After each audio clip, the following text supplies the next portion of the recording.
Hi, everyone. My name is Brady Shoemaker, and I am the Art and Design Department Chair, and I'd like to welcome you to the 2024 Art Colloquium.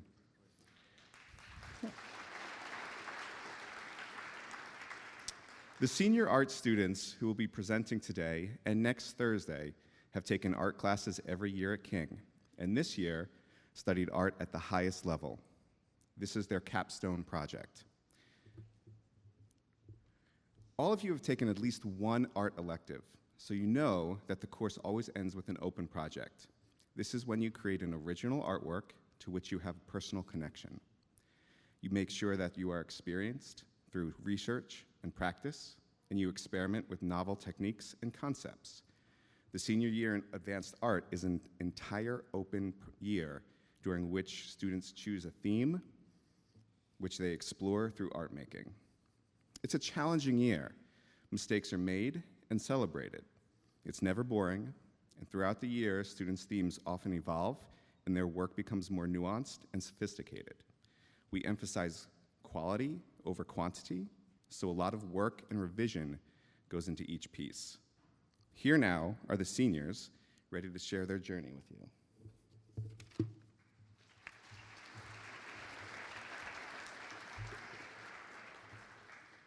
Hi, I'm Lola, and this is my senior art colloquium. I started this year really unsure of what I wanted to focus my art around. I began experimenting with perspective, drawing, and texture. While I didn't completely know what theme I wanted to explore, I always gravitated toward more abstract art and the inclusion of texture in a lot of my pieces. This is a painting I made last year in advanced art too.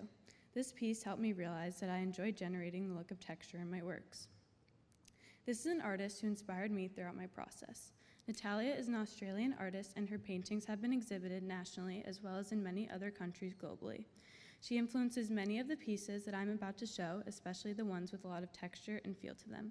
Similar to me, she creates very monochromatic pieces, sometimes with little to no color. I also enjoy making art to decorate and fill spaces. After realizing that I wanted to focus on texture, I decided to add another element of art to incorporate into my pieces. I ultimately chose nature elements, more specifically the shapes of leaves and greenery, to combine with the texture. These are some photos of plants I was inspired by and made my shapes after. So, after much thought, I landed on my essential question for the year. How can the use of texture, color, and natural elements be channeled to create an immersive interior environment? For the colloquium, I knew I wanted to work with interior design and create an aesthetic and modern space. To achieve this look, I began color experimentation and ultimately chose earthy green and blue tones to accent my pieces. With these chosen colors, I created shapes similar to those of leaves and flowers. For this triptych, I used joint compound, a material more commonly used for fixing walls, for both the background and flowers. To create the background, I layered the compound as evenly as possible, leaving some lines and imperfections, and then I combed across all three canvases in a wave-like motion. I mixed paint and compound for the flowers and individually piped each of them before gluing the shapes onto the canvas. These are some process pictures from the piece on the previous slide. On one side, you can see the two materials I mixed, paint and joint compound, to produce the flower shapes. I put the paint mixture into a piping bag and shaped each one to create the flowers you see on the other slide. I next decided to make a wallpaper that fit into the theme of my space. I wanted to create something simple and modern that can sit behind my mainly monochrome textured pieces. On one side, you can see the image that I uploaded online to create my wallpaper. I used watercolor to paint the lines in a pattern alternating the color and thickness of the stripes.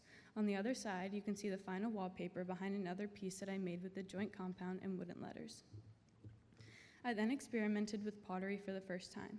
Because my art was somewhat centric on nature, I thought that creating actual pots and holders to put plants into would further bring my theme to life.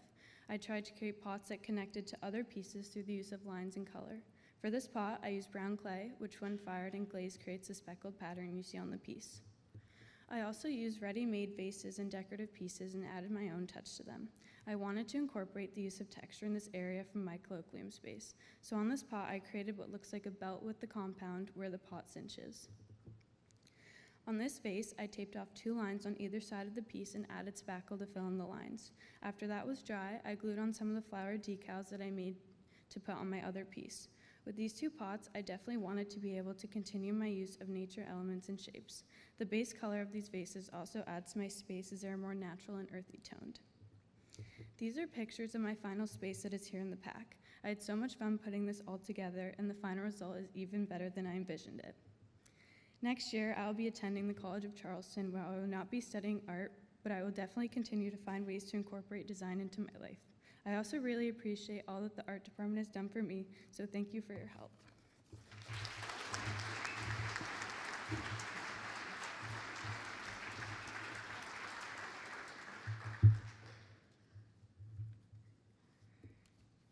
Hi everyone, my name is Liv King, and I have spent this past year in AP Art working on 2 films focusing on the American Dream versus the Nightmare, which is an exploration of the concept of the American Dream contrasted with the contemporary Gen Z experience.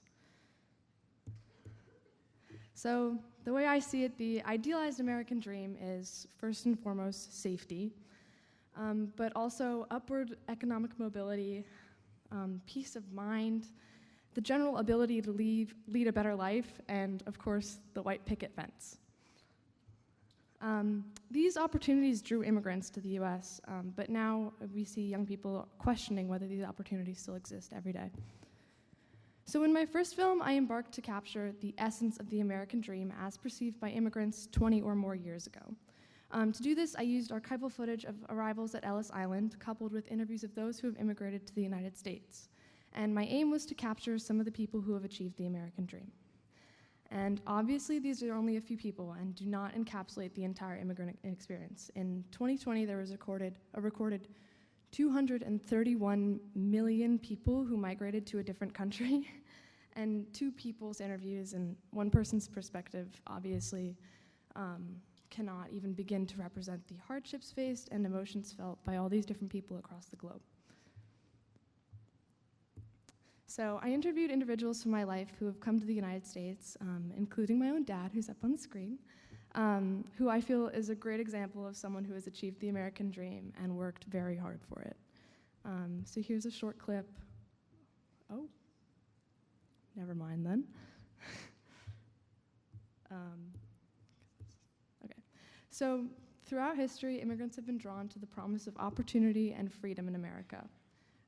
From the streets of New York City to the plains of the Midwest, they've arrived with dreams of a better life for themselves and for their families.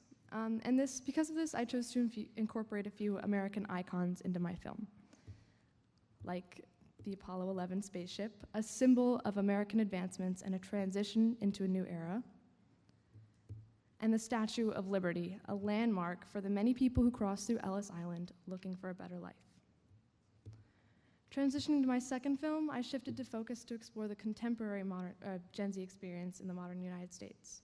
I drew inspiration from themes of gun control, drug use, politics, and social media, and I wanted to shed light on the challenges and complexities faced by today's youth. And I chose to do this through news clips from my own life, as well as some light comedy and real hate comments I found on social media, like Fat Albert and Chonker. So here's just a still from my second film. I had an American flag cake, and I actually smashed it to represent some of the broken promises made and dreams crushed. And so I chose to compare the Gen Z experience to the American dream because today's teenagers have come of age in an era marked by political polarization, harmful social media usage, and technological advancements that were unthinkable like 20 years ago.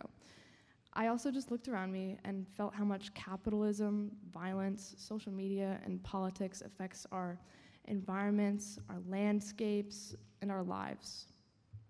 My goal was to show the viewer how the promise of the American dream has been overshadowed by societal pressures, mental and physical health concerns, and an overall sense of disillusionment with the government and authority. I encourage all viewers to put themselves in the position of the second film. Reflect on how the American dream has mutated since your parents came here, or your grandparents, or even their parents. And does it even still exist? Do you see the American dream failing you? Thanks. The end.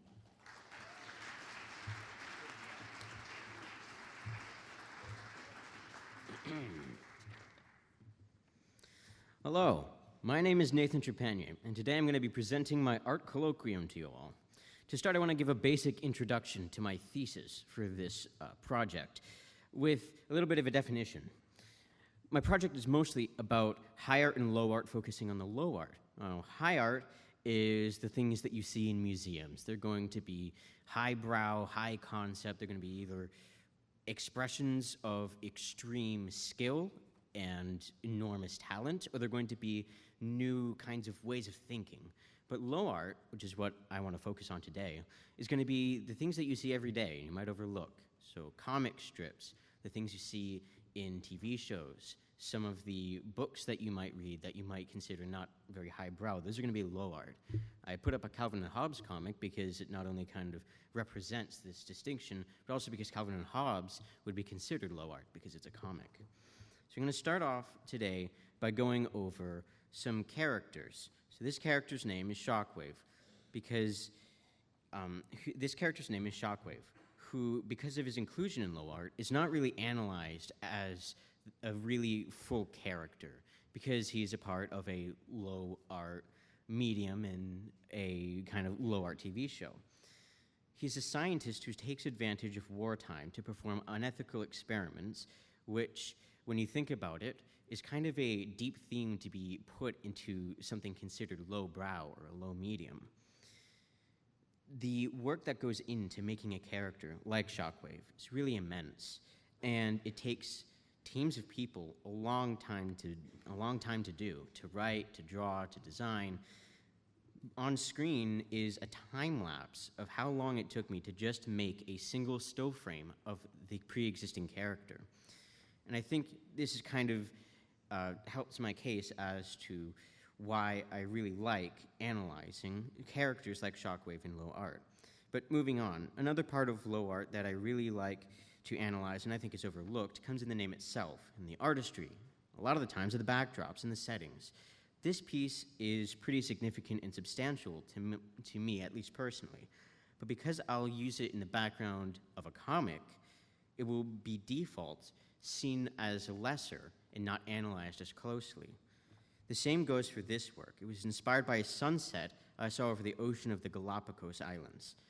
If it was in a museum, it'd be treated with significance. You'd hear an analysis of the time, perhaps that I drew the painting or what inspired me to do it. But because I want to put it into the background of a comic to help support the characters and the story, it is not analyzed. When all of these elements are combined into something beautiful, it can still go to waste. This is a comic I made inspired both by my animals in literature class, but also done in part for my friend Rose.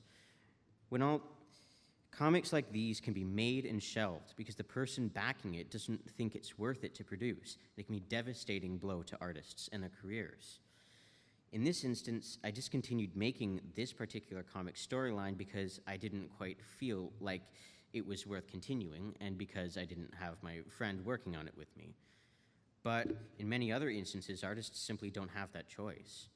This is a time lapse of all the work, and don't worry, those math notes at the beginning, I brought them to another document. I kept working with them, so don't worry about that. Still, I finally kind of want to show off the finished product that I'm going to be working on. The kind of work that I've been doing for my colloquium has all been building to me making a comic run, which will take years for me to actually properly produce and finish. So I'm going to show you in the following 3 comics kind of a baseline bedrock, kind of a pilot, if you will. And I want you to take a look at them again, not as comics, but as works of art that a lot of the time have meaning that could be overlooked if you just passed over them with not too much care for analyzing them as art.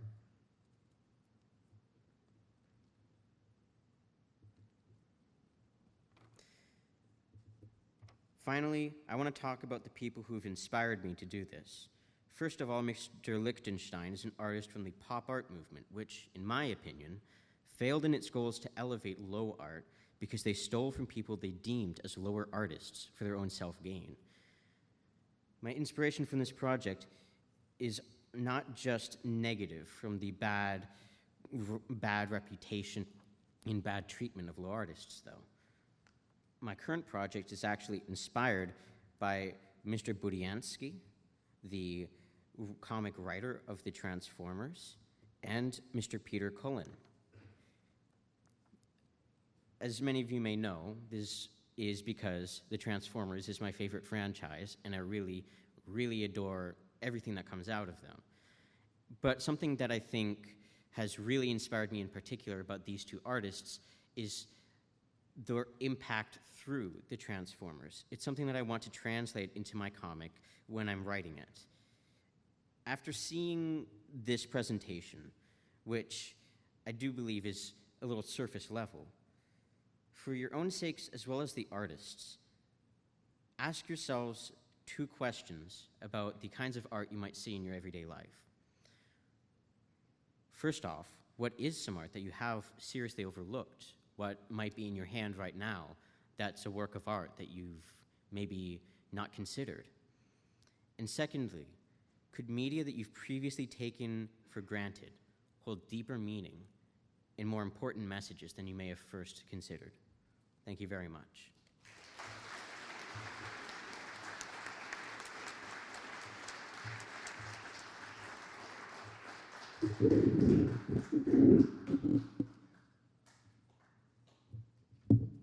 All right. Well, hello, everyone. And for those of you who do not know me, my name's Will, and I have the privilege of sharing some of my artwork with all of you. So before I dive into my work, I'd like to share a significant piece from my sophomore year, which was a self-portrait that serves as the true origin of my series. In this portrait, I shaded areas of my face with diamond shapes, exploring patterns that would later become central to my body of work. Later that year, I drew this sketch of a computer glitch, which then sparked ideas for my artistic direction.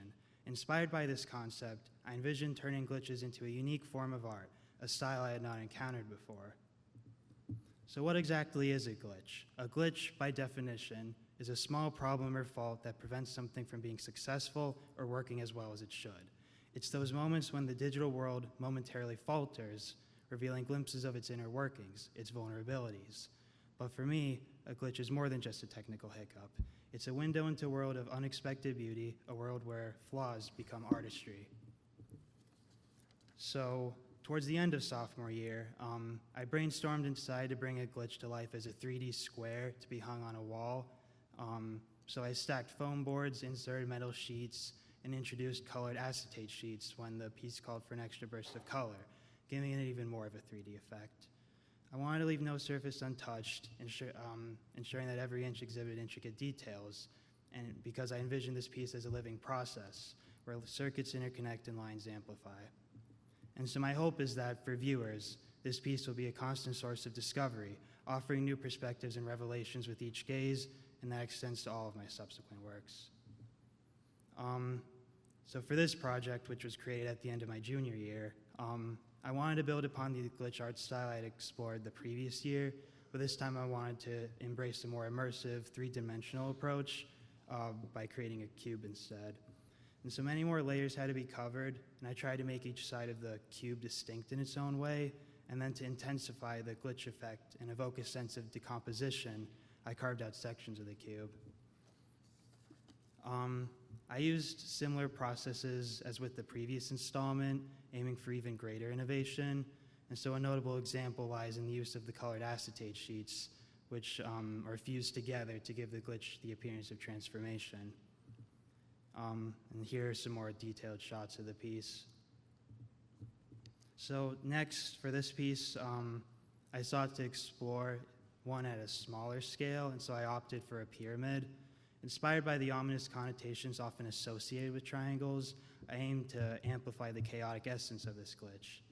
And so to achieve this, I covered the surfaces with an array of ones and zeros and introduced a series of spinning circles inside cutout centers on each side. One side of the circle remains neutral and consistent across all four faces. However, on the reverse sides, distinct camera lens pierce through, establishing an unsettling gaze upon the observer. And so this deliberate choice serves to evoke a sense of unease, prompting viewers to question unseen forces at play in their lives. And so here are more angles as well as the original sketch for the piece. And then an artist that I'd like to talk about, who has profoundly influenced many of the following pieces, is Marcel Duchamp. Renowned for challenging conventional artistic norms, Duchamp pioneered an innovative approach to everyday objects. His groundbreaking concept of ready-mades involved visiting stores, purchasing objects, occasionally altering them, and presenting these objects as art. Iconic pieces such as the fountain and bicycle wheel illustrate Duchamp's radical recontextualization of mundane items. In a parallel exploration, my own art seeks to disorient and alter real-world objects, echoing Duchamp's method. By imbuing these objects with glitch-like qualities, I seek to evoke a sense of digital distortion within the tangible realm. And so for the first project of my senior year, I was eager to explore this fresh avenue. I ultimately chose a lamp as it offered a wide range of unique disfigurations and endless creative possibilities.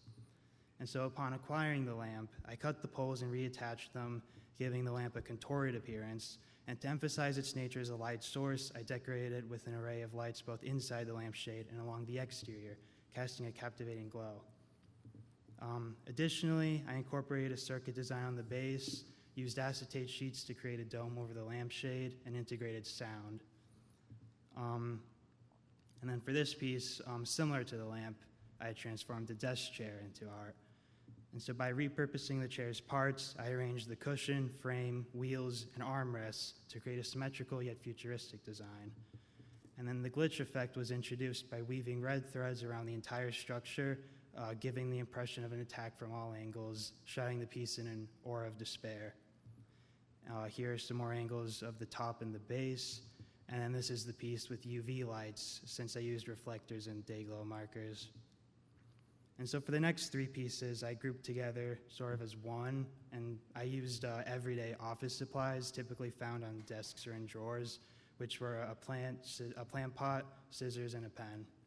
For the scissors, I deconstructed and reassembled them, aligning the two halves perpendicularly and enriching the surfaces with glitch and circuit designs.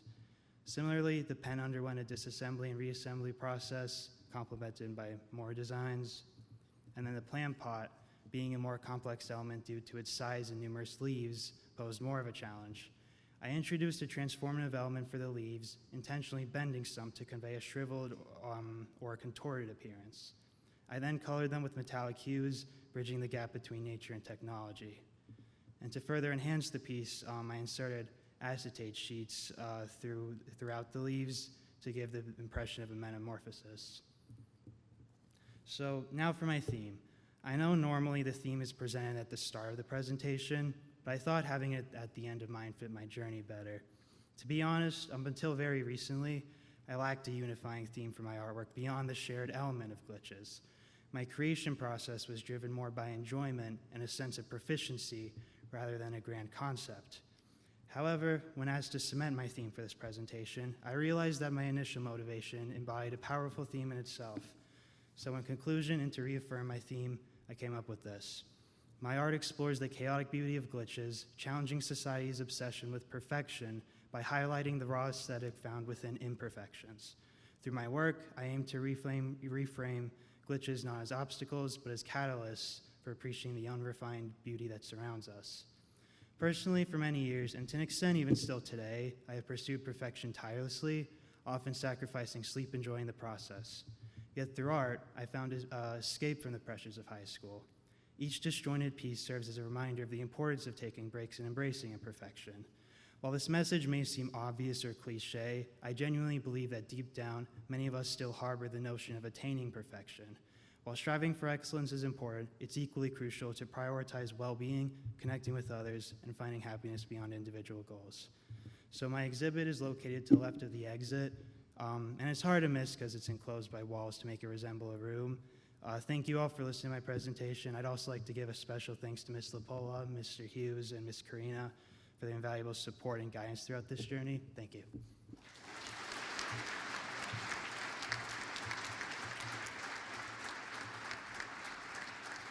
Thank you. Yeah, let's give a round of applause for every artist up here. Thank you. Nice job. I'd like to invite everybody to take a look at the artwork that's outside in the PAC lobby. Next Thursday, we will have more artists up here sharing their work. And Liv's full projects, both her first film and her second film, we didn't get to see it, but they'll be out there. So make sure you do check that out, please. So thank you, and you're dismissed.